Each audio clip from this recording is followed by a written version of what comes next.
अस्सलाम वालेकुम व्यूअर्स, विच पाकिस्तान का नया एपिसोड लिए मैं हूं आपका मेजबान अब्दुर्रहमान। आई डिस्कस करते हैं आज की दो इंटरेस्टिंग न्यूज।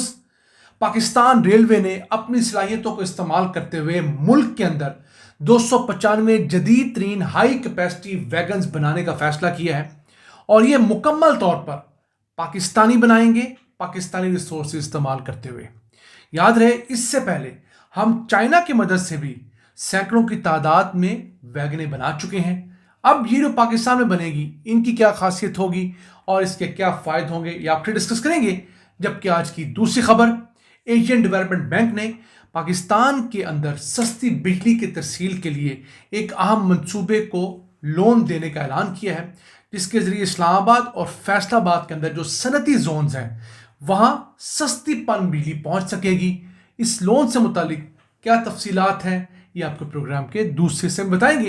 लेकिन पहले चलते हैं आज की सबसे अहम खबर की तरफ। पाकिस्तान रेलवे ने अपनी सलाहियतें इस्तेमाल करते हुए मुल्क में 295 जदीद तरीन हाई कैपेसिटी फ्रेट वैगन्स बनाने के लिए कोशिशें तेज कर दी हैं। इस सिलसिले में हमारा जो रिसालपुर के अंदर पाकिस्तान रेलवे का इंफ्रास्ट्रक्चर है और मुगलपुरा के अंदर जो रेलवे की वर्कशॉप है, दोनों के कोलैबोरेशन से मुकम्मल तौर पर ये फ्रेट वैगनें पाकिस्तान में बनेंगी। याद रहे, पाकिस्तान ने चाइना के साथ इसी तरह का ज्वाइंट वेंचर किया था, जिसके अंदर 820 वैगन्स बननी थी और 230 पैसेंजर कोचेस बननी थी। तो उसमें से 200 वैगनें चाइना हमें बनाकर दे चुका है। उसके साथ साथ 325 हमने चाइना की कोलैबोरेशन के साथ मुल्क में बना ली है।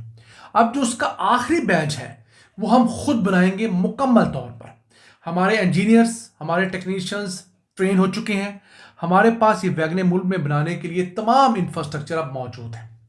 याद रहे, पाकिस्तान गुज़िश्ता कई दिहाइयों से अपनी वैगन्स खुद रिपेयर करके चलाता आया है।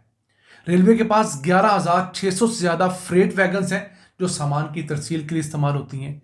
इनमें से 65% ऐसी हैं, 6,500 से ज़्यादा, जो अपनी 45 साल की उम्र पूरी कर चुकी हैं, यानी वो 50 साल 55 साल की उम्र पे हैं।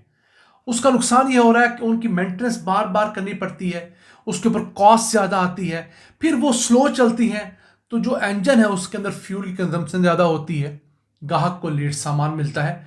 तो इन नई तमाम की तमाम हाई कैपेसिटी वैगन्स के बाद उम्मीद करते हैं कि रेलवे का शेयर मज़ीद बेहतर होगा। अभी जो वैगनें मुकम्मल तौर पर पाकिस्तान बनाई जाएंगी, इनमें 70 के करीब फ्लैट कंटेनर्स वैगन है, जिनके ऊपर 20 फुट या 40 फुट का कंटेनर रख दिया जाता है, फ्लैट बेडेड होती हैं। फिर कोई 70 ऐसी है जो हाई साइड लेकर ओपन होती हैं, जिसके अंदर आप कोयला या इस तरह की चीज़ रखकर तरसील करते हैं। इसके साथ साथ 20 मुकम्मल तौर पर कवर होंगी, 20 के करीब ऐसी हैं जो ब्रेक वैगन्स हैं। तो पाकिस्तान के पास अब ये कैपेसिटी आ गई है, हमारे पास टेक्निकल नो हाउ है कि हम ये वैगनें मुल्क में बना सकें। चाइना ने इस सिस्टम में हमें बहुत हेल्प किया है। 25 नवंबर 2025 से प्रोजेक्ट शुरू हो रहा है और 30 मार्च तक हमने अपना सारा होमवर्क कंप्लीट करना है।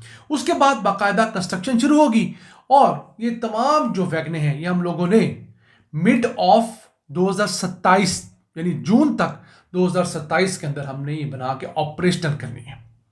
इस वक्त हमारे मुल्क में जो सामान की तरसील हो रही है उसमें पाकिस्तान रेलवे का मैक्सिमम हिस्सा सिर्फ 8% है, जबकि 92% सामान ऐसा है जो कि ट्रकों के जरिए एक जगह से दूसरी जगह ले जाया जाता है।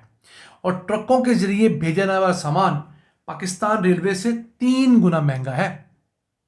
ये एक अथेंटिक बात है कि जहां आपका 50,000 रुपया रेलवे पे लगता है, वहीं ट्रक के जरिए आपको 1.5 लाख रुपया लग रहा है उतना ही सामान भेजने या मंगवाने के ऊपर।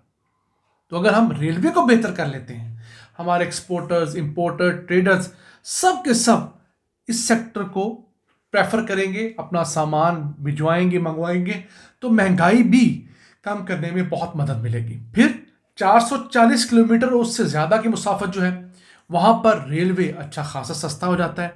और अगर 1000 किलोमीटर से ज़्यादा मुसाफत पर आपने सामान भेजना हो तो इंटरनेशनली ये बहुत ही सस्ता होता है रोड नेटवर्क के जरिए। इसकी निस्बत एक और चीज़ भी सस्ती है, वो है दरियाओं या बड़ी नहरों के अंदर अगर आप शिप्स चलाकर जो है सामान की तरसील करते हैं। पाकिस्तान में नहरों के अंदर तो मुमकिन नहीं, लेकिन दरिया सिंध की हद तक ये मुमकिन है कि इसके अंदर स्टीमर्स चलाकर आप सामान भेज सकते हैं कराची से लेकर कालाबाग तक। और अंग्रेज दौर के अंदर बाकायदा यहाँ पर सामान की तरसील दरिया सिंध के अंदर होती थी।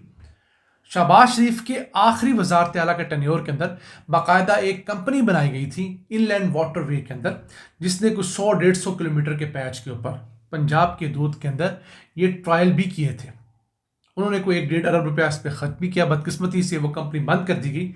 लेकिन अगर हम नीयत से इस तरफ भी फोकस करें तो ये जो हमारे इनलैंड वाटरवेज हैं, जो हमारा दरिया सिंध है, इसमें पंजाब में कालाबाग जो है वहाँ से लेकर आप जो कराची है वहाँ तक सामान रेलवे से भी आधी कीमत में पहुँचा सकते हैं।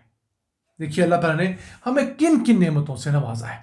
आइए चलते हैं आज की दूसरी अहम खबर की तरफ। एशियन डेवलपमेंट बैंक ने पाकिस्तान के अंदर एक बड़ी ट्रांसमिशन लाइन बिछाने के लिए $300 मिलियन का सस्ता कर्जा मंजूर किया है। इस 290 किलोमीटर की ट्रांसमिशन लाइन के जरिए इस्लामाबाद शहर और इसके साथ साथ फैसलाबाद शहर और इसकी इंडस्ट्री को सस्ती पन बिजली मुहैया की जाएगी। पाकिस्तान के अंदर बिजली पैदा करने की सलाहियत तो 46,000 मेगावाट है और गर्मियों में जब वाफर पानी मौजूद होता है तो उस वक्त हम कम से कम 35,000 मेगावाट बिजली पैदा कर सकते हैं। लेकिन हमारे ट्रांसमिशन नेटवर्क के अंदर 25-26,000 मेगावाट से ज़्यादा बिजली एक टाइम पर ट्रांसमिट करने की कैपेसिटी नहीं है। इस पर इससे ज़्यादा बिजली का लोड डाला जाएगा तो हमारे ग्रिड स्टेशन ट्रिप कर जाते हैं, जलने का खदशा होता है, डीएं उड़ जाती हैं, जिसको हम आम जुबान में कहते हैं। तो ये जो नई ट्रांसमिशन लाइन्स हैं, इनके ज़रिए उस लोड को बढ़ाया जाना है। अब ये जो नई ट्रांसमिशन लाइन है, इसके ज़रिए 3,200 मेगावाट इजाफी बिजली जो है वो ट्रांसमिट की जा सकेगी। 500 केवी की ये ट्रांसमिशन लाइन होगी। नॉर्थ से साउथ तक सस्ती हाइडल बिजली पहुंचाई जा सकेगी। ये दूसरा मंसूबा है एडीबी के तहत। इससे पहले 2024 में एडीबी हमें एक $250 मिलियन का ये मंसूबा दे चुका है, जो 213 किलोमीटर का है। उसमें 2 अहम ट्रांसमिशन लाइंस ने अपग्रेड होना है, उस पर काम शुरू हो चुका है।